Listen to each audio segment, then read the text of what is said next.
সেই কথাটাই রব্বুল আলামিন সুন্দর করে জানিয়ে দিলেন, ইউসাব্বিহু লিল্লাহি মা ফিস সামাওয়াতি ওয়া মা ফিল আরদি লাহুল মুলকু ওয়া লাহুল হামদু ওয়া হুয়া আলা কুল্লি শাইইন কাদির।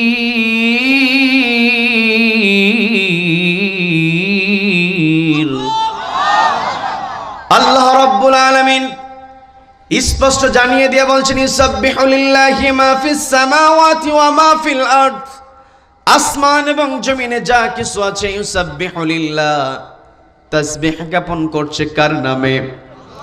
লাহুল মুলকু ওয়া লাহুল হামদ, তারই রাজত্ব, তারই প্রশংসা। ওয়া হুয়া আলা কুল্লি শাইইন কাদির, যত শক্তি আছে, যত ক্ষমতা আছে, সকল ক্ষমতা এবং শক্তির উপর একজন সমাসীন হয়ে আছেন। তিনি কে? সবাইকে বলতে হবে তিনি কে। রাজত্বের মালিকানা কার হাতে? আল্লাহ রাব্বুল আলামিন পবিত্র কোরআনের 3 নম্বর সূরা আল ইমরানের 26 নম্বর আয়াতে রব্বুল আলামিন সুন্দর করে জানিয়ে দিচ্ছেন, কুলিল্লাহুম্মা মালিকাল মুলকি তুতিল মুলকা মান তাশাউ ওয়া তানজিউল মুলকা মিম্মান তাশাউ ওয়া তুইজ্জু মান তাশাউ ওয়া তুযিল্লু মান তাশাউ বিয়াদিকাল খায়র।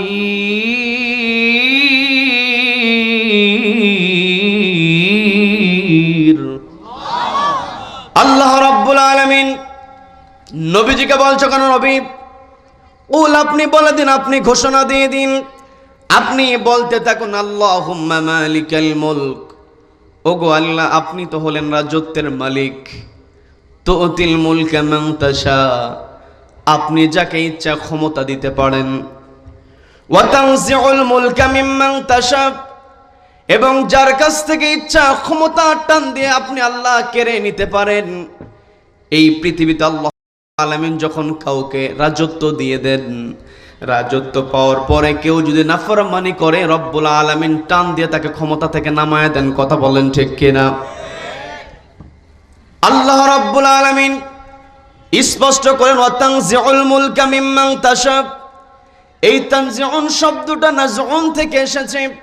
যারা উলামায়ে কেরাম আছেন তারা সহজেই বুঝবেন, আমি আপনাদেরকে বুঝিয়ে দেওয়ার চেষ্টা করছি, বিরক্ত হবেন নাকি? নাজউন থেকে এসেছে। এই নাজউন শব্দের আরেকটা ব্যবহার রব্বুল আলামিন পবিত্র কোরআনের মধ্যে সুন্দর করে বলছেন, ওয়ান নাজিআতি গরকা। সূরা নাজিআতের মধ্যে রব্বুল আলামিন শপথ করে বলছেন, ওয়ান নাজিআতি গরকা, শপথ ওই সমস্ত ফেরেশতাদের যারা টান দিয়ে রূহটা বের করে নিয়ে আসে। অর্থাৎ আমার আপনার মরণ যখন সংঘটিত হবে, মালাকুল মাউতের নেতৃত্বে ফেরেশতা এসে আমার আপনার দেহ থেকে টান দিয়ে রূহটা বের করে নেবে। আমার আপনার দেহ থেকে রূহ বের হোক, এটা আমরা সহজেই চাই না। সবাই পৃথিবীতে আমরা বাঁচতে চাই। কথা বলেন ঠিক কিনা? রূহ আমার আপনার দেহ থেকে বের হোক, এটা আমরা সহজেই চাই না। সকলে আমরা এটাকে মেনে নিতে পারি না। ঠিক তেমনি ক্ষমতায় বসার পরে যারা স্বেচ্ছাচারিতা করে, তারা সহজে ক্ষমতা ছেড়ে দিতে চায় না। আল্লাহ রাব্বুল আলামিন সেই কথাটাই বললেন, ওয়া তানজিউল মুলকা মিম্মান তাশা, যতই তারা ক্ষমতা ছেড়ে দিতে না চাক, আমি রব্বুল আলামিন টান দিয়ে ক্ষমতা থেকে নামায়া দেই। অতীত ইতিহাস থেকে আমরা যা যা জানতে পেরেছি, ফেরাউন মুসা আলাইহিস সালাতু ওয়াস সালামের সঙ্গে কত নির্যাতন করেছি। মুসা আলাইহিস সালাতু ওয়াস সালামকে থামিয়ে দেওয়ার জন্য ওই ফেরাউনকে যখন গণক জানিয়ে দিয়েছিল, মুসা নামে একজন এসে তোমার রাজত্বকে ফিনিশ করে দেবে, শেষ করে দেবে, ওই সময় ফেরাউন তার রাজত্বকে টিকিয়ে রাখার জন্য লক্ষ লক্ষ শিশু সন্তানকে হত্যা করেছে। কথা বলেন ঠিক কিনা? লক্ষ লক্ষ শিশু সন্তানকে হত্যা করেছে। আজ আমরা পৃথিবীর বুকে যদি লক্ষ্য করি, আমরা স্বৈরাচার দেখেছি। চেয়ারটাকে রক্ষা করার জন্য লক্ষ লক্ষ নয়, হাজার হাজার হাজার হাজার লক্ষ লক্ষ মানুষের প্রতি জুলুম নির্যাতন চালিয়েছে। কথা বলেন ঠিক কিনা? হাজার হাজার মামলা দিয়েছে, মানুষকে বন্দি অবস্থায় রেখে দিয়েছে, পাখির মতো গুলি করে মেরেছে। কথা বলেন ঠিক কিনা? যখন সীমা লঙ্ঘন করে, রব্বুল আলামিন ওই জালিমদেরকে নামিয়ে নেওয়ার জন্য বড় কোনো অস্ত্র ব্যবহার করেন না। রব্বুল আলামিন জালিমদেরকে ক্ষমতা থেকে চ্যুত করার জন্য বড় কোনো অস্ত্র ব্যবহার করেন না। আমরা যদি অতীত ইতিহাস থেকে জানতে পারি তাহলে দেখা যায় নমরুদ যখন ইব্রাহিম আলাইহিস সালাতু ওয়াস সালামের সঙ্গে সর্বোচ্চ জুলুম করেছিল, জীবন্ত একজন মানুষকে অগ্নিকুণ্ডে নিক্ষেপ করেছে, জুলুমের চূড়ান্ত সীমা যখন অতিক্রান্ত করেছিল, রব্বুল আলামিন ওই নমরুদকে যখন ক্ষমতাচ্যুত করলেন, পৃথিবী থেকে বিদায় করলেন, বিদায় করার জন্য রব্বুল আলামিন বড় কোন অস্ত্র ব্যবহার করেন নাই, মশা ব্যবহার করেছেন, আবার একেবারে ল্যাংড়া মশা। কথা বলেন ঠিক কিনা?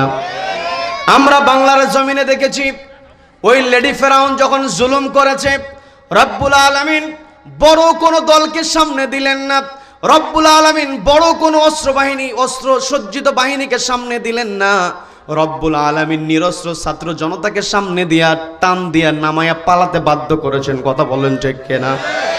কাজে আমাকে আপনাকে শিক্ষা নিতে হবে, আমাকে আপনাকে বুঝতে হবে, রব্বুল আলামিন চাইলে টান দিয়ে ক্ষমতা থেকে নামায়া দিতে পারেন।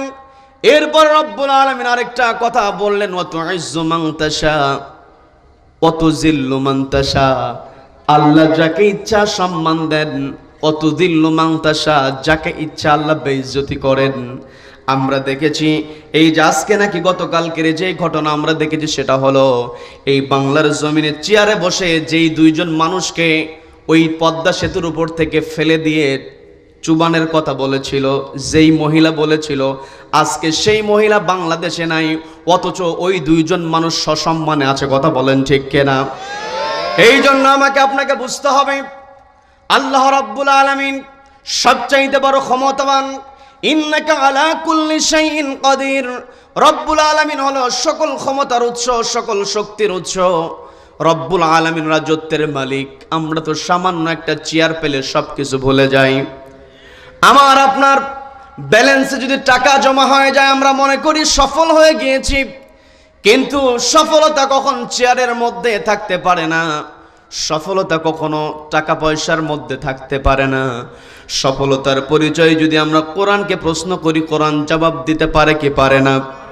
পবিত্র কোরআনের 3 নম্বর সূরা আলে ইমরানের 185 নম্বর আয়াতে রব্বুল আলামিন সুন্দর করে জানিয়ে দিচ্ছেন, ফামান যুহযিহা আনিন নারি ওয়া উদখিলাল জান্নাতা ফাকাদ ফাজ।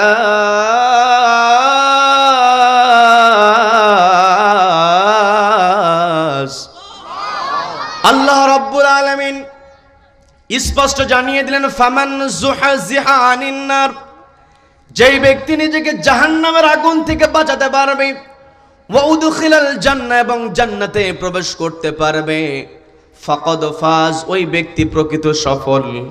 তার মানে আমি আপনি তখনই সফল হতে পারবো যখন নিজেকে জাহান্নামে যাওয়ার কর্মকাণ্ড থেকে দূরে সরিয়ে রাখতে পারবো। কথা বলেন ঠিক কিনা? আমি আপনি তখনই সফল হতে পারবো যখন জান্নাতে যাওয়ার কাজগুলো আমার আপনার ব্যক্তিগত জীবনে, পারিবারিক জীবনে, সামাজিক জীবনে, রাষ্ট্রীয় জীবনে, আন্তর্জাতিক অঙ্গনে যখন আমি আপনি জান্নাতের কাজ করতে পারবো, তখনই আমি আপনি জান্নাতে প্রবেশ করতে পারবো, তখনই আমি আপনি সফল হব। কথা বলেন ঠিক কিনা?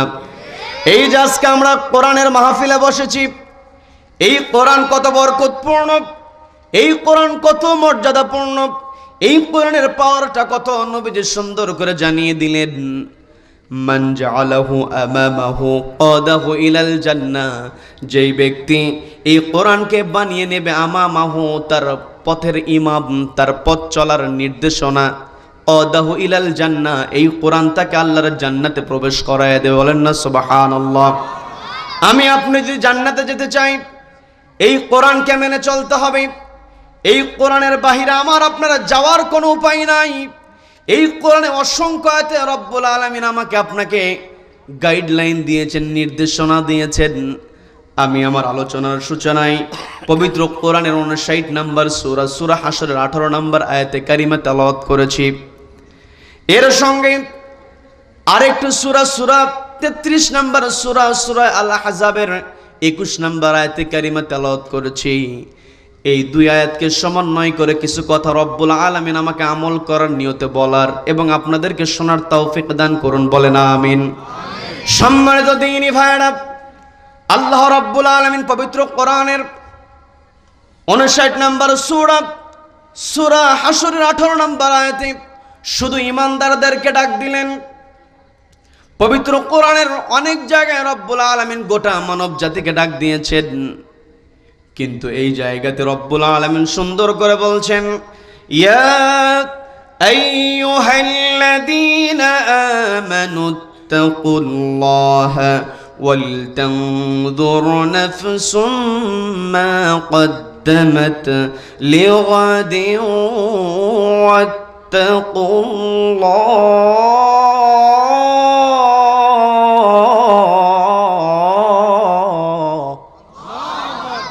আল্লাহ রাব্বুল আলামিন বলছেন, ইয়া আইয়ুহাল্লাযীনা আমানু, ওহে যারা ঈমান আনয়ন করেছো, ইত্তাকুল্লাহ, ভয় করো কাকে?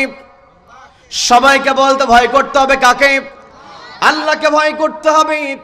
আল্লাহ ঈমানদারদেরকে ডাক দিয়ে বললেন, ইয়া আইয়ুহাল্লাযীনা আমানু, ও ইউ হু হ্যাভ বিলিভড, তোমাদের মধ্যে যারা বিশ্বাস স্থাপন করেছো, ইত্তাকুল্লাহ, আল্লাহর উপরে তোমাদের ভরসা রাখতে হবে, আল্লাহকে তোমাদের ভয় করতে হবে। এরপরে রব্বুল আলামিন যেই কথা বললেন, ওয়াল তানযুর নাফসুম মা কদ্দামাত লিগাদ, খুবই গুরুত্বপূর্ণ কথা। ওয়াল তানযুর, আল্লাহ বললেন তোমাদেরকে নজর করা উচিত, তোমাদের চিন্তা করা উচিত। ওয়াল তানযুর নাফসুন, প্রত্যেকটা নফসের চিন্তা করা উচিত। মা কদ্দামাত লিগাদ, আগামী দিনের জন্য সে কি পাঠিয়ে দিচ্ছে। অর্থাৎ আমি আপনি এই পৃথিবীতে এসেছি, এই পৃথিবীতে আমরা কেউ থাকার জন্য আসি নাই। এই পৃথিবীতে আমরা কেউ থাকবো না। এই পৃথিবী ছেড়ে আমাকে আপনাকে চলে যেতে হবে, এতে কোনো সন্দেহ আছে নাকি? আমার কথা বুঝতে কষ্ট হচ্ছে আপনাদের? এই পৃথিবী ছেড়ে আমাকে আপনাকে চলে যেতে হবে।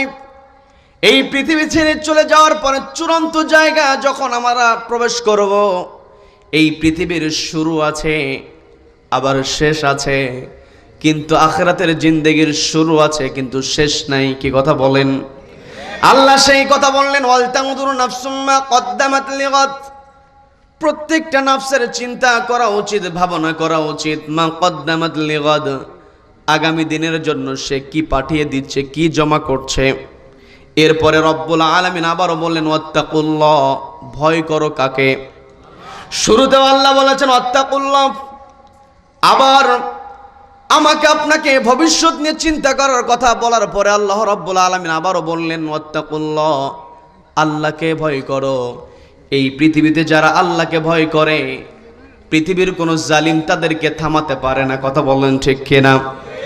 এই পৃথিবীতে যাদের অন্তরে আল্লাহর ভয় আছে, তাদেরকে কেউ কখনো থামিয়ে রাখতে পারে না। আল্লাহ রাব্বুল আলামিন এই পৃথিবীতে আমাদেরকে পাঠিয়েছেন, আমাদেরকে কোরআন দিয়েছেন। এই কোরআনকে সামনে রেখে যখন আমি আপনি চলবো, এই কোরআন যখন আমার আপনার সিনার মধ্যে থাকবে, এই কোরআনের বিধান যখন আমার আপনার জিহনের মধ্যে থাকবে, এই কোরআন মানতে গিয়ে যত বিপদ আমার সামনে আসুক না কেন, এই কোরআন মানতে গিয়ে আপনার সামনে যত বড় বিপদ আসুক না কেন, আপনি যদি সত্যিকারে আল্লাহকে ভয় করে কোরআনকে সামনে রেখে চলতে পারেন, পৃথিবীর কোন শক্তি আপনাকে কখনো পরাস্ত করতে পারবে না। কথা বলেন ঠিক কিনা? এই কোরআনকে যদি আমি মানতে চাই, আল্লাহ বলেন ওয়াল তানযুর নাফসুম মা কদ্দামাত লিগাদ, তোমাদের নজর করা উচিত আগামী দিনের জন্য তোমরা কি জমা করছো। এই আগামী দিনের জন্য আমরা কি জমা করছি, এই জমাটা যদি আমাদের পক্ষে আনতে চাই, আমি বলেছিলাম প্রকৃত সফলতা হলো জাহান্নাম থেকে নিজেকে বাঁচিয়ে জান্নাতে প্রবেশ করা। কি কথা বলেন? জান্নাতে প্রবেশের যোগ্যতা যদি আমরা অর্জন করতে চাই, আমি আরেকটা আয়াতে কারিমা তেলাওয়াত করেছি, সূরা আহজাবের 21 নম্বর আয়াতে কারিমা, খুবই পরিচিত আয়াত।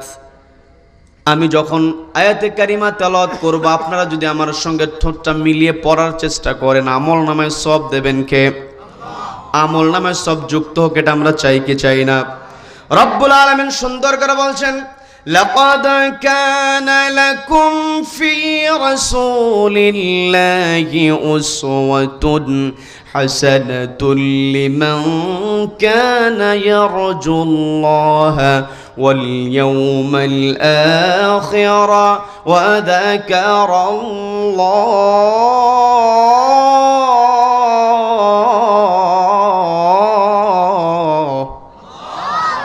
আল্লাহ রাব্বুল আলামিন বলছেন, লাকাদ কানা লাকুম ফি রাসূলিল্লাহি উসওয়াতুন হাসানাহ, নিশ্চয় আমি তোমাদের জন্য নবীজির মধ্যে রেখে দিয়েছি উত্তম আদর্শ। উসওয়াতুন হাসানাহ, নবীজি ছিলেন উত্তম আদর্শের অধিকারী, উত্তম চরিত্রের অধিকারী। আল্লাহ বললেন ফি রাসূলিল্লাহ, এখানে উলামায়ে কেরাম আছেন, তারা সহজেই বুঝতে পারবেন। আমি আপনাদেরকে বোঝানোর চেষ্টা করছি, সেটা হলো আল্লাহ কিন্তু এখানে বলেন নাই ফি মুহাম্মদ ইবনে আব্দুল্লাহ, আল্লাহ বলেছেন ফি রাসূলিল্লাহ, রসুলের মধ্যে আমি তোমাদের জন্য উত্তম আদর্শ ঢুকিয়ে দিয়েছি।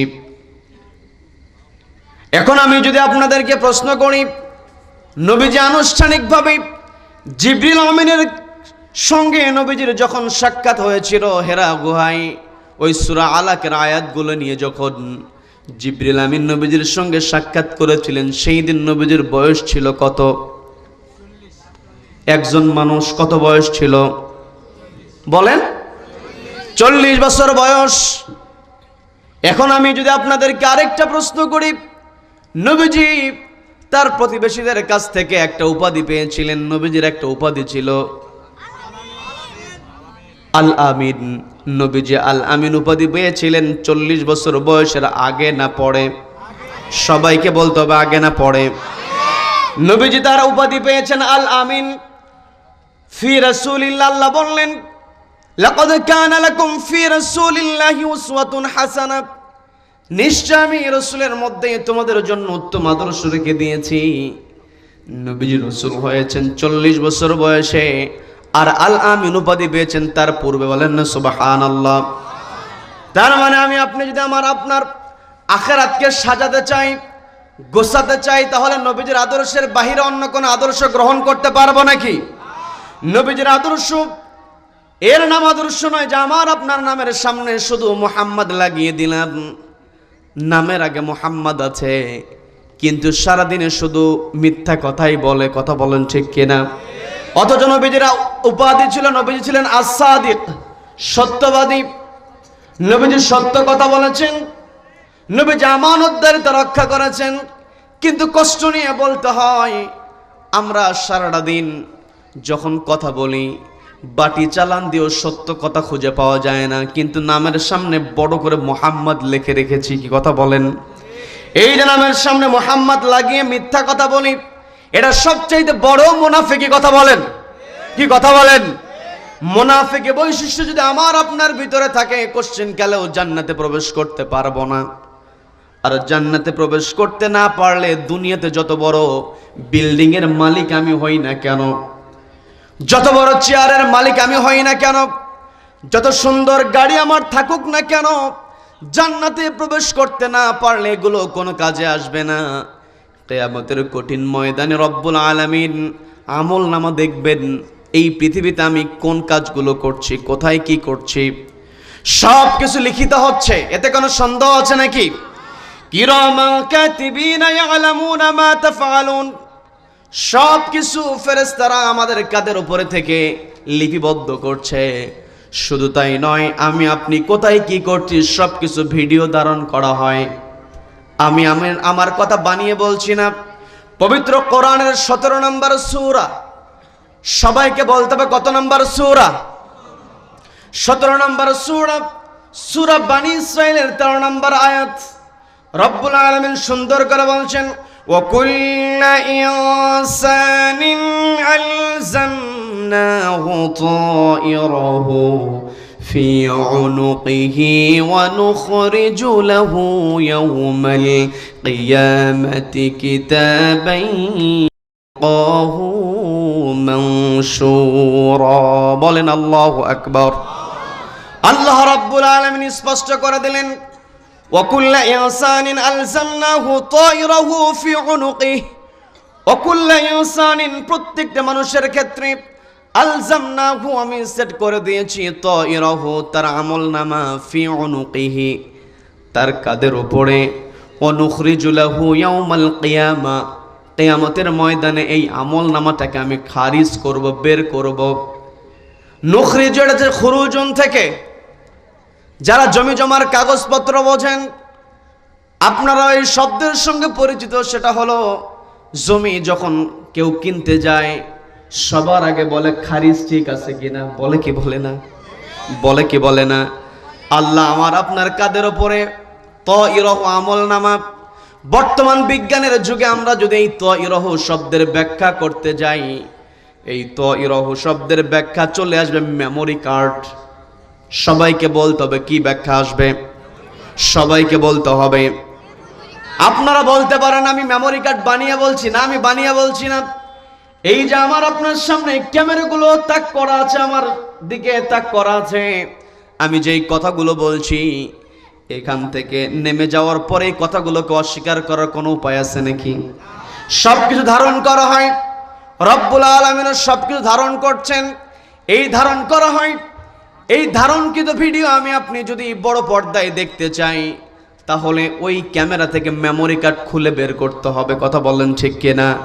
কিয়ামতের কঠিন ময়দানে আমি আপনি কোথায় কি করেছি, কোথায় অন্যায় করেছি, কোথায় ফাঁসানোর জন্য, ভালো মানুষকে বিপদে ফেলার জন্য কোথায় ষড়যন্ত্র করেছি, পৃথিবীর কেউ না দেখলে একজন রেকর্ড করছেন, তিনি কে? সবাইকে বলতে হবে তিনি কে। সম্মানিত বন্ধুগণ, আমরা একত্রিত আছি কোরআন শোনার জন্য। এই কোরআন শোনা মানে নবীজির জীবনী নিয়ে আলোচনা, নবীজির চরিত্র ব্যাপারে, জীবনের সম্পর্কে। যখন আয়েশা সিদ্দিকা রাদিয়াল্লাহু তাআলা আনহাকে প্রশ্ন করা হলো নবীজির চরিত্র সম্পর্কে একটু বলুন, আয়েশা সিদ্দিকা রাদিয়াল্লাহু তাআলা আনহা তিনি জবাব দিয়ে বললেন, কানা খুলুকুল কোরআন, এই কোরআনটাই হলো নবীজির চরিত্র। বলেন না সুবহানাল্লাহ। এই কোরআনে যা আছে নবীজির জীবনীতে তা আছে, নবীজির জীবনীতে যা আছে এই কোরআনে তা আছে। বলেন না আল্লাহু আকবার। তার মানে নবীজিকে যদি আমি আপনি অনুসরণ করতে যাই তাহলে আমাকে আপনাকে এক নম্বরে যে বৈশিষ্ট্য অর্জন করতে হবে সেটা হলো আমাকে আপনাকে মিথ্যা পরিহার করতে হবে, আমাকে আপনাকে সত্য কথা বলতে হবে। দুই নম্বরে যে বৈশিষ্ট্য আমার আপনার ভিতরে থাকা দরকার, আমাকে আপনাকে আমানতদার প্রমাণ করতে হবে, আমানতদারিতা রক্ষা করতে হবে। এই পৃথিবীতে সবচাইতে বড় আমানতদারিতা হলো চেয়ারের আমানতদারিতা। কথা বলেন ঠিক কিনা? এই চেয়ারের আমানতদারিতা যদি কেউ রক্ষা করতে পারে, নবীজি স্পষ্ট জানিয়ে দিলেন কিয়ামতের কঠিন ময়দানে যেই দিন সূর্য মাথার উপরে চলে আসবে, আল্লাহর আরশের ছায়া ছাড়া যখন কোনো ছায়া থাকবে না, ওই দিন রব্বুল আলামিন ওই আরশের নিচে 7 শ্রেণীকে অবস্থান করার জন্য সুযোগ দিবেন। এক নম্বর নবীজি বললেন ইমামুন আদিলুন, যারা চেয়ার পাওয়ার পরে ন্যায় বিচার করবে। বলেন আল্লাহু আকবার। আমরা তো প্রত্যেক জুমায় এই যে আগামীকালকে জুমার নামাজের সানি খুতবাতে ইমাম সাহেব শেষ করবেন যেই আয়াত দিয়ে, সেটা হলো ইন্নাল্লাহা ইয়া'মুরুকুম বিল আদলি ওয়াল ইহসান।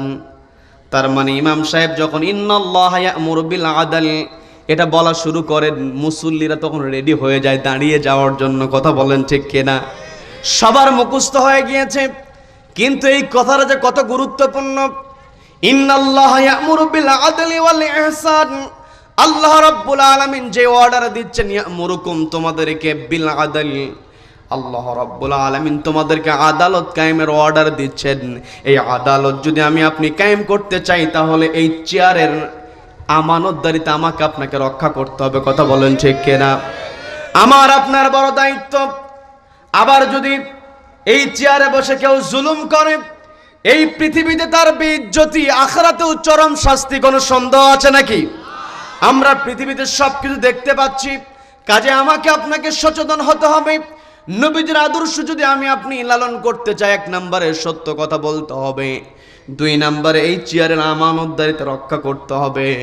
নবীজির সাহাবী হযরত ওমর রাদিয়াল্লাহু তাআলা আনহু তারাও চেয়ারে বসেছিলেন, কথা বলেন ঠিক কিনা? ওমর রাদিয়াল্লাহু তাআলা আনহু এই চেয়ারের আমানতদারিতা তিনি কেমন করে রক্ষা করেছেন? একদিন হযরত ওমরের দরবারে দুইজন বালক, সবাইকে বলতে হবে কয়জন বালক? দুইজন বালক একজন যুবককে টেনে হিঁচড়ে হযরত ওমরের দরবারে হাজির করলেন। হযরত ওমর ওই দুই বালককে প্রশ্ন করছেন, কি ব্যাপার, তোমরা দুইজন মিলে টেনে হিঁচড়ে যুবককে কেন এখানে হাজির করেছো, এর কারণটা কি? জবাব দেওয়া হলো, আমিরুল মুমিনিন, আপনার কাছে অভিযোগ দিতে এসেছি, ন্যায় বিচারের জন্য এসেছি। কারণ এই যুবক আমাদের পিতাকে হত্যা করেছে, আমাদেরকে ইয়াতীম বানিয়ে দিয়েছে। আমরা এসেছি আপনার কাছে ন্যায় বিচারের জন্য। হযরত ওমরের কাছে ন্যায় বিচার আছে না নাই? সবাইকে বলতে হবে ন্যায় বিচার আছে না নাই? হযরত ওমর রাদিয়াল্লাহু তাআলা আনহু তিনি ন্যায় বিচার কায়েম করেছিলেন একটি কিতাব দিয়ে। সেই কিতাবের নাম কি? সবাইকে বলতে হবে কিতাবের নাম কি? এই কোরআন দিয়ে হযরত ওমর রাদিয়াল্লাহু তাআলা আনহু তিনি বিচার কার্য পরিচালনা করেছেন। ওই দুইজন বালক এসে যখন বলল, আমিরুল মুমিনিন, আমরা দুইজন ভাই, আমাদের পিতাকে এই যুবক হত্যা করেছে, আপনি আমাদের বিচার ফয়সালা দিয়ে দিন। হযরত ওমর রাদিয়াল্লাহু তাআলা আনহু ওই যুবককে লক্ষ্য করে বলছেন, ও যুবক, তোমার বিরুদ্ধে এই দুই বালক যে অভিযোগ দিয়েছে, অভিযোগ সত্য নাকি? এই অভিযোগ কি আসলে সত্য নাকি? প্রশ্ন করার সঙ্গে সঙ্গে যুবক কোনো প্রকার দ্বিধা ছাড়া সরাসরি বলে দিয়েছে, হ্যাঁ, আমি এদের পিতাকে হত্যা করেছি।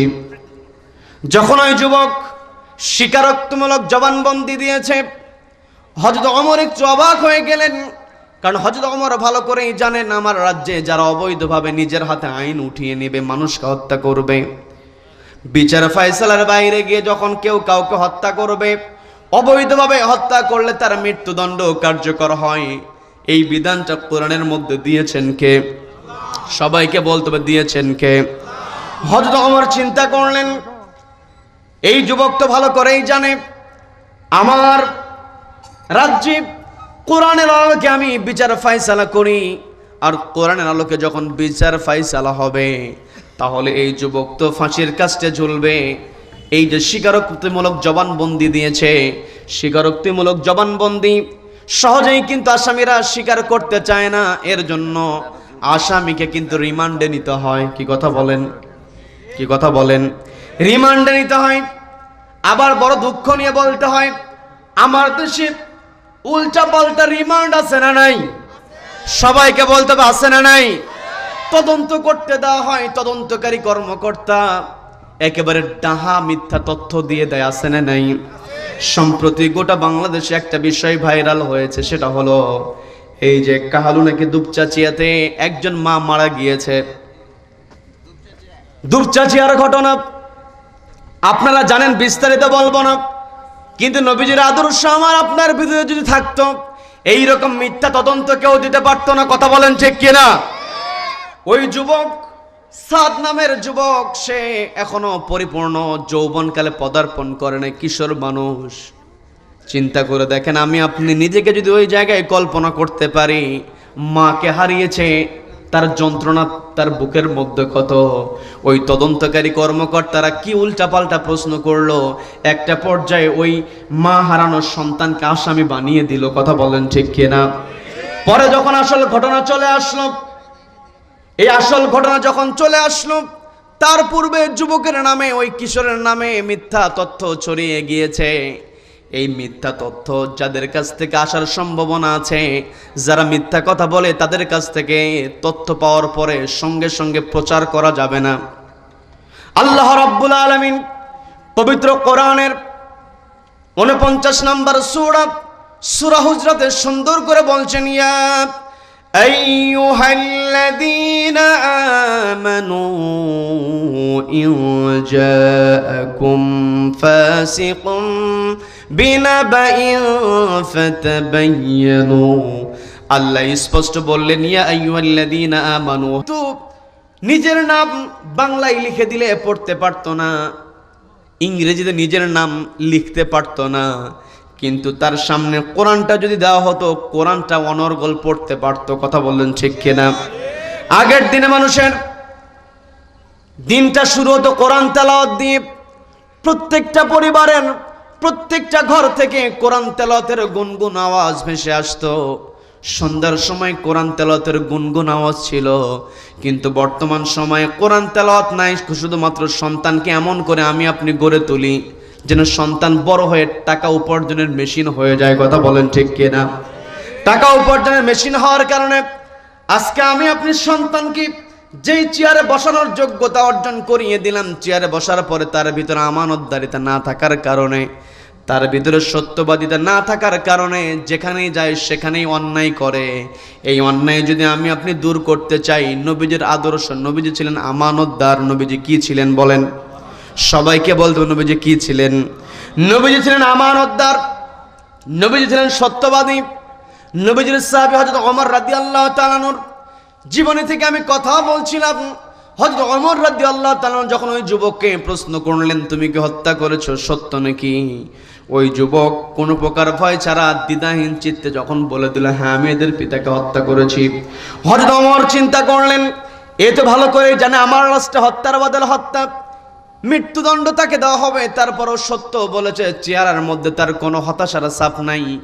হযরত ওমর বলছেন, তুমি তো তোমার স্বীকারোক্তিমূলক জবানবন্দি দিয়েছ, তুমি সত্য স্বীকার করে নিয়েছ, তোমার রায়টা দাও আমার জন্য এখন সহজ। আমি তোমার রায় ঘোষণা করতে পারি, কিন্তু রায় ঘোষণার পূর্বে তোমার কাছ থেকে আমি একটু জানতে চাই, সেটা হলো তুমি এদের পিতাকে কেন হত্যা করেছ? ওই যুবক বলছে, আমিরুল মুমিনিন, এদের পিতাকে আমি হত্যা করেছি, কিন্তু হত্যা করার কোনো ইচ্ছা আমার ছিল না। হত্যার উদ্দেশ্যে আমি এদের পিতাকে আঘাত করি নাই, হত্যা করার কোনো টেন্ডেন্সি আমার মধ্যে ছিল না। হযরত ওমর বলতেছেন, হত্যার টেন্ডেন্সি ছিল না, অথচ তুমি হত্যা করেছো, রহস্যটা বলো। যুবক বলছে, আমিরুল মুমিনিন, আমি মুসাফির মানুষ। আমার কথায় কি বিরক্ত হচ্ছেন নাকি? আমি মুসাফির মানুষ, আমি এই পথ দিয়ে যাচ্ছিলাম, দীর্ঘ পথ আমি সফর করেছি, আমার শরীর ক্লান্ত হয়েছে। ক্লান্ত শরীর আমি আমার উঠে চলে আমার পথটা অতিক্রম করছিলাম। দীর্ঘ পথ পাড়ি দেওয়ার কারণে আমার শরীরের মধ্যে ক্লান্তি চলে এসেছে, চোখে ঘুম ঘুম ভাব।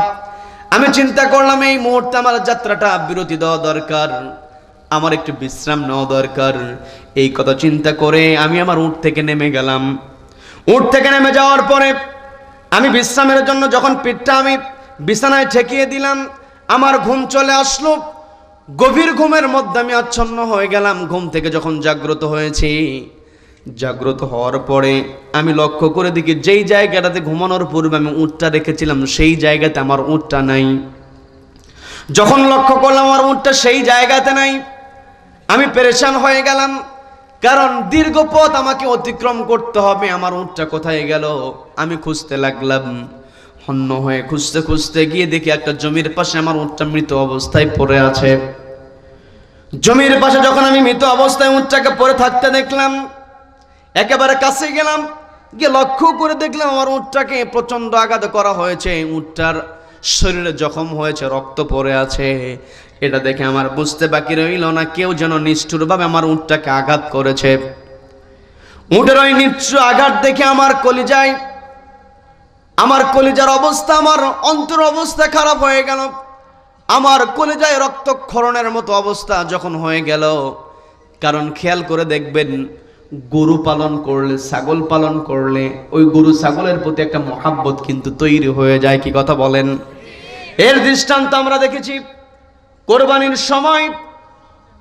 কোরবানির পশু হাটে উঠিয়েছে, পশু বিক্রি করে দিয়েছে, বারবার পশুকে চুমা খায়, চোখের মধ্যে পানি আসে না নাই। বাড়িতে আসার পরে পশু বিক্রি করে দিয়ে 5 দিন 7 দিন খাবার খায় না, এমন রেকর্ড আছে। কারণ পশুর প্রতিও মহাব্বত তৈরি হয়ে যায়। কথা বলেন ঠিক কিনা? এটাই হলো মানুষের মূল মানবিকতা। কিন্তু আমি আপনি আজকে এই দুনিয়াটাকে সবচাইতে বড় প্রাধান্য দিয়েছি। দুনিয়ার টাকা পয়সা, অর্থকড়ির, নাম যশ খ্যাতিকে প্রাধান্য দেওয়ার কারণে আমাদের হৃদয়ে আর টান লাগে না, আবেগ কাজ করে না। বন্ধুগণ, আমি যে কথাই ছিলাম, যখন ওই উটের ঘটনা যখন যুবক বলতেছিল, আমি যখন আমার উটটাকে রক্তাক্ত দেখলাম, আমার কলিজা ফেটে যাওয়ার মতো অবস্থা, আমার হৃদয়ে রক্তক্ষরণ। আমি খুঁজতে লাগলাম কে আমার উটটাকে কষ্ট দিয়েছে, যেই উটটা আমার শখের উট, আমি আমার উটটাকে পালন করি। আমার উটের সঙ্গে কত সখ্যতা, কারণ তৎকালীন সময়ে তো এরকম গাড়ি ঘোড়া ছিল না। তৎকালীন সময়ে গাড়ি ঘোড়া বলতে ছিল উট, ঘোড়া আর গাধা, এগুলোই ছিল বাহন। কথা বলেন ঠিক কিনা? বর্তমান সময়ে আমাদের যাদের গাড়ি আছে, গাড়ির প্রতি আমাদের ভালোবাসা আছে না নাই? ওই যুবকের ওটা পালিত প্রাণী আবার বাহন।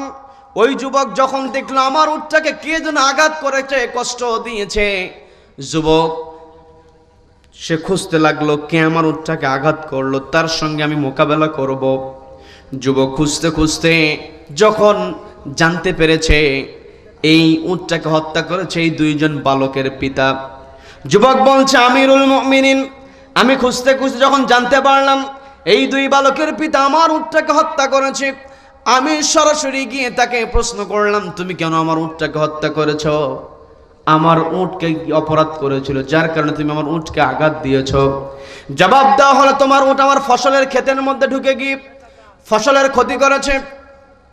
আমি বললাম তোমার ফসলের ক্ষতি হয়েছে, তুমি চাইলে আমার উটটাকে বেঁধে রেখে আমার কাছ থেকে ক্ষতিপূরণ চাইতে, আমি তোমাকে ফসলের ক্ষতিপূরণ দিয়ে দিতাম, কিন্তু তুমি আমার উটটাকে এমন কষ্ট দিয়েছ, না জানি আমার উটের কত যন্ত্রণা হয়েছে, এত জোরে তুমি আঘাত করেছো, না জানি আমার উট কত যন্ত্রণায় ছটফট করেছে।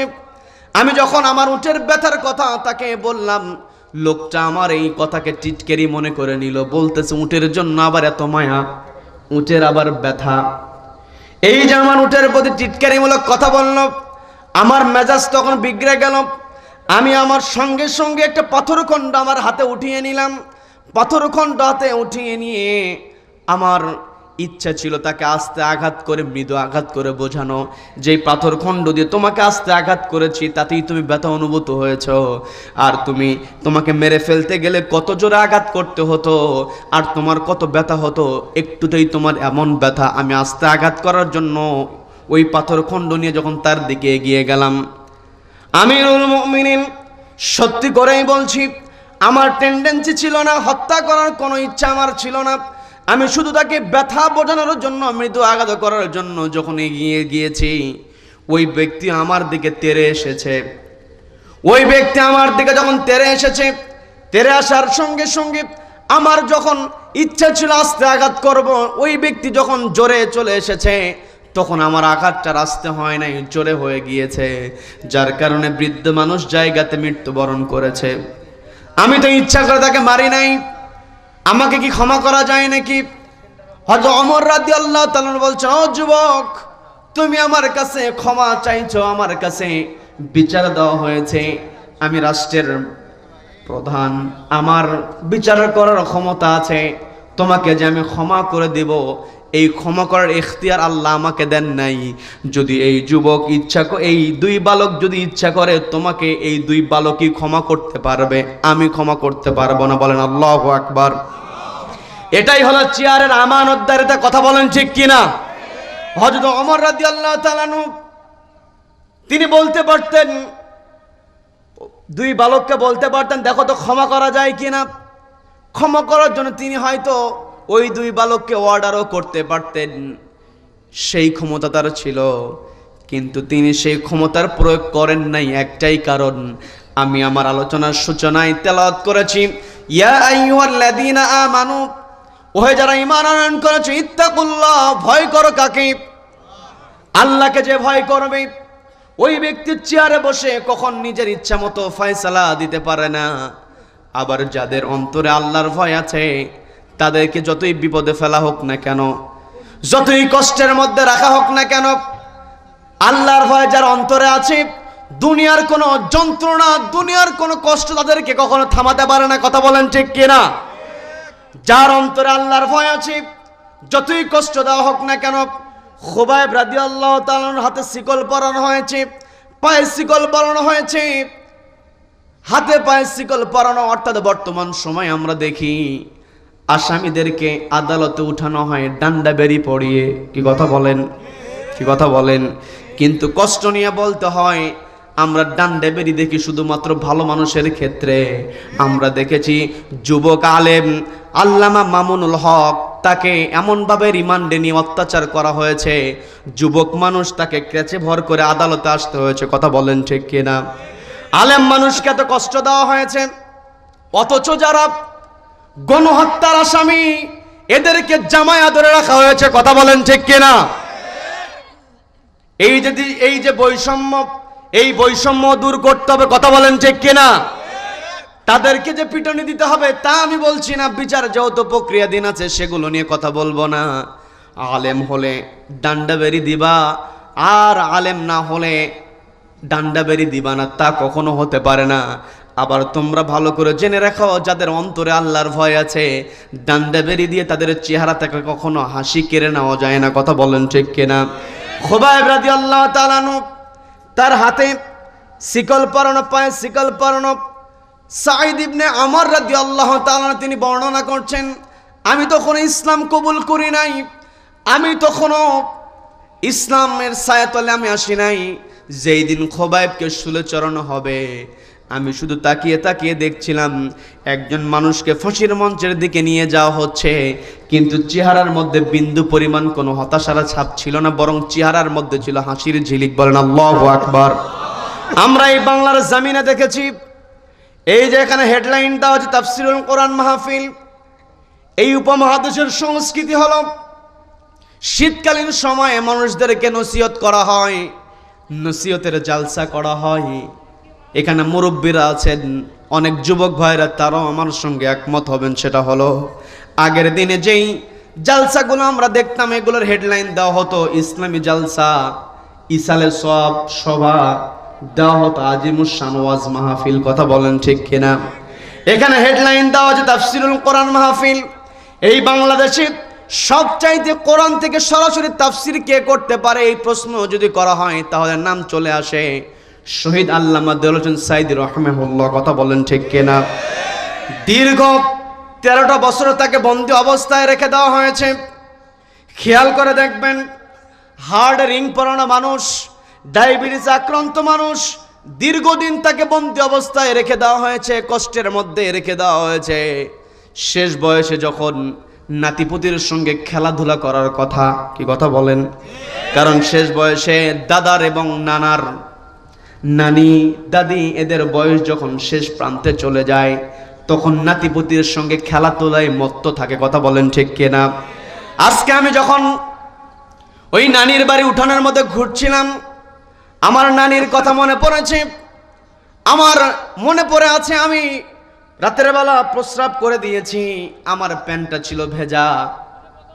আমার নানি ওই ভেজা প্যান্ট নিয়ে আমাকে কোলের মধ্যে বসে রেখেছিলেন, একটাই কারণ, আমিও ছোট মানুষ, তার বয়স হওয়ার কারণে তিনিও, তার ভিতরে একটা ছোট মানুষই ভাব চলে এসেছিল। কথা বলেন ঠিক কিনা? দেখবেন 2.5 বছর 3 বছর বয়স, দাঁত উঠতে শুরু করেছে। আমরা কিন্তু ছোট্ট মানুষকেও বুড়া, ছোট্ট মানুষকে বুড়ি বলে ডাক দেই, আবার বৃদ্ধ যারা হয় তাদেরকেও কিন্তু আমরা বুড়া বুড়ি বলি। তার মানে শুরুর দিকে ছোট্টবেলায় মানুষের অবস্থা যেমন হয়, শেষ বয়সে তার অবস্থা তেমন হয়। কথা বলেন ঠিক কিনা? আমাদের কোরআনের পাখি যিনি তাফসির করেছেন সরাসরি, এই তাফসিরুল কোরআন মাহফিলে হেডলাইনটা যার দেওয়া, যিনি সরাসরি কোরআন থেকে কথা বলেছেন, যার কোরআনের ভক্ত ছিল, একটা আইসক্রিম বিক্রেতা থেকে শুরু করে নিয়ে ওই সচিবালয়ের সচিব পর্যন্ত, যার কোরআনের ব্যাখ্যা সহজেই বুঝেছে। কথা বলেন ঠিক কিনা? আমাদের কোরআনের পাখি যখন হিউম্যান স্ট্রাকচার নিয়ে, হিউম্যান মেকানিজম নিয়ে কথা বলতেন, মনে হতো তিনি একজন ডাক্তার, তিনি ব্রিফ করছে। কথা বলেন ঠিক কিনা? আবার তিনি যখন কসমোলজি নিয়ে, অ্যাস্ট্রোলজি নিয়ে, মহাকাশ বিজ্ঞান নিয়ে যখন তিনি কথা বলেছেন, আমার কাছে অবাক লাগে। ভাঙ্গা ভঙ্গা আমি কিছু সায়েন্সের পড়াশোনা করেছি, সায়েন্সের ছাত্র ছিলাম, আমার কাছে অবাক হয়ে যায় এই যে কথাগুলো তিনি বলেছেন, এগুলো মুখস্থ কেমন করে করলেন, এত কঠিন কঠিন শব্দ। তিনি যখন বিজ্ঞান নিয়ে কথা বলেছেন, তাকে একজন বিজ্ঞানী মনে হয়েছে। কথা বলেন ঠিক কিনা? এই যে তিনি এত সুন্দর করে কথা বলেছেন, কোরআনের সঙ্গে তার সম্পর্ক ছিল। আল্লাহ বলেছেন, ইয়া আইয়ুহাল্লাযীনা আমানুত্তাকুল্লাহ, ওহে যারা ঈমান আনয়ন করেছো, তোমরা আমি আল্লাহ আমাকে ভয় করো। আমাদের কোরআনের পাখি আল্লাহকে ভয় করেছিলেন, যার ফলে 13টা বছর তাকে বন্দি অবস্থায় রেখে দেওয়া হয়েছিল। আমরা দেখেছি যেই দিন তাকে ইনজেকশন পুশ করে হত্যা করা হয়েছে তার পূর্বের দিনে জেলখানা থেকে যখন তাকে বের করা হলো, বের করে যখন হসপিটালে আনা হলো, ওই অ্যাম্বুলেন্স থেকে যখন ওই বৃদ্ধ মানুষকে নামানো হলো, দীর্ঘদিনের বন্দি মানুষ, চেহারার মধ্যে মলিনতার ছাপ থাকার কথা ছিল কিন্তু তা থাকে নাই। তিনি ওই অ্যাম্বুলেন্স থেকে নামার পরে সালাম দিয়ে যেই হাসিটা দিয়েছিলেন, কিয়ামত পর্যন্ত কোরআনওয়ালাদের জন্য এই হাসিটাই হলো অনুপ্রেরণা। কথা বলেন ঠিক কিনা? সম্মানিত ভাইয়েরা, এই আল্লামার কথা এই জন্যই বললাম, তিনি যে আলোচনা করেছেন ওই আলোচনার মধ্যে তার আলোচনার যে সারাংশ ছিল, তিনি চেয়েছেন এই বাংলার জমিনে যারা চেয়ারে বসবে তারা আদালত কায়েম করবে, আমানতদারিত্ব রক্ষা করবে। কথা বলেন ঠিক কিনা? তার কথার যে মেসেজ ছিল, আজকের আলোচনার মেসেজটা অনেকটা ওই রকম। আমি আপনি যদি আল্লাহকে ভয় করি, আমি আপনি যদি আখিরাতকে সাজাতে চাই, নবীজির আদর্শ আমাকে আপনাকে লালন করতে হবে। নবীজির আদর্শ লালন করার মানেই হলো এই চেয়ারের আমানতটাকে রক্ষা করা, এই জিহবার হেফাজত করা। জিহবার হেফাজতের গুরুত্বপূর্ণ দিকটা হলো জিহবাদে মিথ্যা কথা বলা যাবে না, সত্য কথা বলতে হবে। কথা বলেন ঠিক কিনা? ওই যুবক সত্য জবানবন্দি দিয়েছে, ওই যুবক সত্য কথা বলেছে। যুবক বর্ণনা দিচ্ছি, আমি তো চাই নাই, আমি তো হত্যা করতে চাই না, আমাকে কি ক্ষমা করা যায় কিনা? যখন হযরত ওমর বললেন তুমি আমাকে আমার কাছে ক্ষমা চেয়েছো, আমি ক্ষমা করার কোনো মালিক আমি নই, আমি তোমাকে ক্ষমা করতে পারবো না। এই দুইজন বালক যদি তোমাকে ক্ষমা করে তবেই তোমার ক্ষমা আছে, তুমি ক্ষমা চাও এই দুই বালকের কাছে। ওই যুবক যখন দুই বালকের কাছে ক্ষমা চাইলো, ভাই আমার তোমরা দুইজন আমাকে ক্ষমা করে দাও, আমি তো চাই নাই, তোমার পিতাকে হত্যা করার কোনো টেন্ডেন্সি আমারও ছিল না, কিন্তু হঠাৎ হয়ে যারা ঈমান আনয়ন করেছো, ইনজাআকুম ফাসিকুম বিনাবাইন, যখন তোমাদের সামনে কোনো ফাসিক ব্যক্তি, পাপাচারী ব্যক্তি কখনো যদি কোনো সংবাদ নিয়ে হাজির হয়ে যায়, বিনাবাইন তথ্য নিয়ে যদি হাজির হয়ে যায়, খবর নিয়ে যদি হাজির হয়ে যায়, লোকটা যদি মিথ্যা কথা বলার সম্ভাবনা থাকে, তাহলে ফাতাবাইয়ানু, তাহলে ওই তথ্যটাকে তোমরা যাচাই বাছাই করো। আমার দেশে তদন্তকারী কর্মকর্তারা মিথ্যা কথা বলে এমন সম্ভাবনা আছে না নাই? এমন সম্ভাবনা থাকার পরেও আমার দেশের সাংবাদিকেরা ওই সাদের ঘটনাকে ফলাও করে প্রচার করেছে। আমার দেশের সাংবাদিকেরা দীর্ঘদিন তারা হলুক সাংবাদিকতা করার কারণে এই জালিম দীর্ঘদিন এই দেশের মধ্যে জুলুম করতে পেরেছে। কথা বলেন ঠিক কিনা? আজকের সাংবাদিকেরা যদি আমানতদারিত্ব রক্ষা করতে পারত, ওই সাংবাদিকদের নামের সামনে দেখবেন মুহাম্মদ আছে, কিন্তু হলুদ সাংবাদিকতা করে আছে না নাই? আজকে আমার দেশে মিথ্যা তদন্ত রিপোর্ট যারা দিয়ে দেয়, এদের বিরুদ্ধে যদি শক্ত শাস্তির ব্যবস্থা করা হতো, তাহলে কোন তদন্ত কর্মকর্তার পক্ষে মিথ্যা তথ্য দেওয়া সম্ভব হতো না। কথা বলেন ঠিক কিনা? কিন্তু যারা চেয়ারে বসে আছে, এরা নিজেদের স্বার্থে চেয়ারটাকে ব্যবহার করার কারণে এই শাস্তিগুলোকে নিশ্চিত করে না। কথা বলেন। আজকে আমার দেশে কষ্ট নিয়ে কথাগুলো বলতে হয়। পর্দার মা বোনেরা শুনছেন, কানটা একটু খাড়া করে শুনবেন।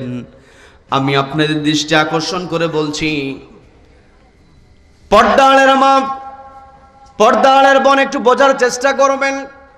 মা বোনদের দৃষ্টি আকর্ষণ করার কারণটা হলো, বর্তমান সময়ে সন্তান যখন ভূমিষ্ঠ হয়ে যায়, এমনকি ভূমিষ্ঠ হওয়ার পূর্বে সন্তান পেটে আসার পর থেকে মায়ের চিন্তা হয়ে যায় আমার সন্তানকে কেমন করে বড় করব, কোন কিন্ডার গার্ডেনে পড়াবো, কোথায় ভর্তি করাবো, চিন্তা আছে না নাই? আমি ঘটনা শুরু করেছিলাম, আবার মনে করেন না যে ঘটনার কথা ভুলে গিয়েছি। না না, একটু বোঝার চেষ্টা করো আমার মা। আপনাকে কানটা খাড়া করে শুনতে হবে, কারণ আপনি বড় দায়িত্বশীল। পরিবারে মা যদি সচেতন হয়, পরিবারের সন্তানেরাও সচেতন হয়ে যায়। কি কথা বলেন? মা যদি আমানতদার হয়, মায়ের কাছ থেকে সন্তান আমানতদারিতা শেখে। মা যদি সত্য কথা বলে, মা সন্তানের কাছে সত্য বলা শেখে। মা যদি কোরআন তেলাওয়াতকারিনী হয়, তাহলে সন্তান মায়ের কাছ থেকে কোরআন তেলাওয়াত করতে শেখে। মা যদি নামাজি হয়, মাকে দেখে দেখে 2.5 বছরের সন্তানও নামাজ পড়ে। কথা বলেন ঠিক কিনা? প্রায় জায়গাতে আমি একটা কথা বলে থাকি, সেটা হলো, আমরা লক্ষ্য করে দেখেছি, কোন পরিবারে মা যদি নামাজি হয়, ওই মায়ের যদি 2 বছর 2.5 বছরের ছোট্ট বাচ্চা থাকে, প্রত্যেক দিন ওই ছোট বাচ্চা লক্ষ্য করে আমার মা ওযু বানিয়ে যায় নামাজ বিছিয়ে নামাজ আদায় করে। ছোট্ট মানুষ কোন নামাজের কোনটা রুকু, কোনটা সিজদা, কোনটা বৈঠক ছোট্ট মানুষ বোঝে না, কিন্তু প্রত্যেক দিন মাকে দেখে তার একটা বিষয় তার হৃদয়ে টান লেগে যায়, হৃদয়ের মধ্যে আঁখ ফেলে দেয়। সেটা হলো মা প্রত্যেকদিন নামাজের সময় কপালটাতে মাটি থেকে ঠেকিয়ে দিয়ে সেজদা দেয় কাকে? সবাইকে বলতে হবে সেজদা দেয় কাকে? মা তার কপালটাকে মাটিতে ঠেকিয়ে দেয়। ছোট্ট শিশু প্রত্যেকদিন দেখতে দেখতে এমন কাণ্ড ঘটিয়ে দেয়, মা ওযু বানিয়ে জায়নামাজ বিছিয়ে দিয়েছে, মা জায়নামাজে দাঁড়াবে, মাকে সুযোগ না দিয়ে 2 বছরের ছোট্ট বাচ্চা তাড়াহুড়া করে জায়নামাজে সেজদা দেওয়া শুরু করে। কথা বলেন ঠিক কিনা? এখন মা আপনাকে আমি দৃষ্টি আকর্ষণ করে বলছি, আপনি যদি আপনার সন্তানের সামনে নামাজ না পড়েন, আপনার সন্তান নামাজ কেমন করে শিখবে? কি কথা বলেন? বর্তমান সময় মা বোনদের লক্ষ্য করা যায়, সেটা হলো সন্তান যদি ক্লাসে প্রথম হতে পারে, সন্তান যদি ক্লাসে দ্বিতীয় হতে পারে, তৃতীয় হয়ে গেলে মা যেখানে সুযোগ পায় সেখানে গল্প করা শুরু করে, আমার মেয়ে ক্লাসের মধ্যে ফার্স্ট হয়েছে, 200 জন ছাত্রছাত্রীর মধ্যে আমার ছেলে তৃতীয় হয়েছে। এই রকম প্রশংসা মাদের মুখে আসে না নাই? সারাক্ষণ প্রশংসা করে।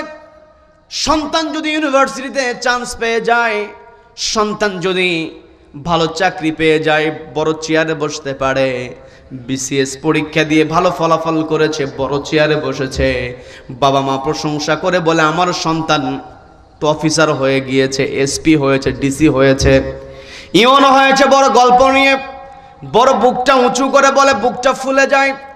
আমি অবশ্যই আপনার সঙ্গে একমত, আপনি আপনার সন্তানের প্রশংসা করবেন, ক্লাসে 1 রোল করেছে, ভালো চাকরি পেয়েছে, ইউনিভার্সিটিতে চান্স পেয়েছে, সব প্রশংসা আপনি করবেন। কিন্তু মা হিসাবে আপনার যেই প্রশংসা করা দরকার হলো সেটা হলো আপনি বলতে পারেন আমার সন্তান ক্লাসে 1 রোল, আমার সন্তান ক্লাসে ফার্স্ট বয়, আমার সন্তান ক্লাসের ফার্স্ট গার্ল, কিন্তু আমার সন্তান যখন মসজিদের মিনার থেকে আযান তার কানে ভেসে আসে, আমার সন্তান তার পড়াশোনা বন্ধ করে, আমার সন্তান ওযু বানিয়ে নামাজে দাঁড়িয়ে যায়, এটাই হলো সন্তানের সবচাইতে বড় প্রশংসা। কথা বলেন ঠিক কিনা? আপনার প্রশংসা এমন হতে হবে, আমার ছেলে ইচ্ছা করলে কলমের খোঁচা দিয়ে লক্ষ লক্ষ টাকা ইনকাম করতে পারে, সেই চেয়ারে আমার সন্তান বসার যোগ্যতা অর্জন করেছে। কিন্তু ছোট্ট থেকে আমার সন্তানকে আমি এমন শিক্ষা দিয়েছি, আমানতদারিতে বুঝিয়ে দিয়েছি, সত্য বলা বুঝিয়ে দিয়েছি, প্রকৃত সফলতা আখিরাতে এটা বুঝিয়ে দিয়েছি, যার কারণে লক্ষ কোটি টাকা ঘুষ খাওয়ার অফার থাকার পরও আমার সন্তান ঘুষ খায় না। কি কথা বলেন? এটাই হওয়া উচিত প্রকৃত প্রশংসা। কিন্তু আজকে আমি আপনি প্রকৃত প্রশংসা করতে পারছি না, যার কারণে সন্তান বড় বড় সার্টিফিকেট অর্জন করছে। এখানে মুরব্বীরা বসে আছেন, তারা আমার সঙ্গে একমত হবেন, তারা যখন ছোটবেলায় ছিলেন এলাকা ঘুরে ঘুরে তন্ন তন্ন করে খুঁজে ডিগ্রি পাস মানুষ খুঁজে পাওয়া যেত না। কথা বলেন ঠিক কিনা? কেউ যদি ডিগ্রি পাস করে থাকে সবাই তাকে দেখার জন্য সিরিয়াল ধরেছে। কি কথা বলেন? রাস্তা দিয়ে ডিগ্রি পাস মানুষ হেঁটে যায়, ম্যাট্রিক পাস মানুষ হেঁটে যায়, আঙ্গুল দিয়ে দেখিয়ে দেওয়া হতো অমুক এলাকার মানুষ ডিগ্রি পাস করেছে, দেখো দেখো, যার কথা আমরা শুনেছিলাম। কিন্তু এখন বর্তমান সময়ে ম্যাট্রিক পাস ডিগ্রি পাস তো দূরের কথা, আমাদের প্রত্যেকটা পরিবারে মাস্টার্স পাস করা মানুষ আছে, এমন পরিবার নাই যেই পরিবারে মাস্টার্স পাস নাই। কথা বলেন ঠিক কিনা?